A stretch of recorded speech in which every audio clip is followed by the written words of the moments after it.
الحمد لله رب العالمین۔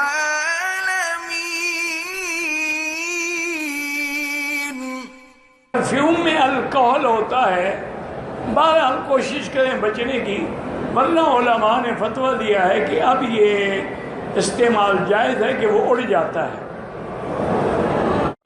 الکحل تو خیر حرام ہے، لیکن پرفیوم لگانا جائز ہے، چونکہ اس کی حیت بدل جاتی ہے۔ جب حیت بدل جائے تو وہ چیز حلال ہو جاتی ہے۔ جیسے مثلا شراب ہے، اس کو اگر لیمون وہ سرکہ بن جائے تو وہ حلال ہو جائے گی۔ اسی طرح الکحل جب پرفیوم میں ڈالتے ہیں نا، وہ اس کی اپنی حیت نہیں رہتی اور پھر اڑ جاتا ہے، باقی بھی نہیں، اس لیے پرفیوم لگانا جائز ہے۔ عورتیں پرفیوم لگا سکتی ہیں، اور کیا بدبو لگائیں گی؟ نہیں، مرد لگا سکتے ہیں، وہ کیوں نہیں لگا سکتی؟ بس لیکن حضور نے بتلا دیا ہے کہ عورت وہ خوشبو لگائے جس میں رنگ زیادہ ہو، خوشبو کم ہو، اور مرد وہ خوشبو لگائیں جس میں رنگ نہ ہو لیکن خوشبو زیادہ ہو کہ پھیلے لوگوں تک پہنچے۔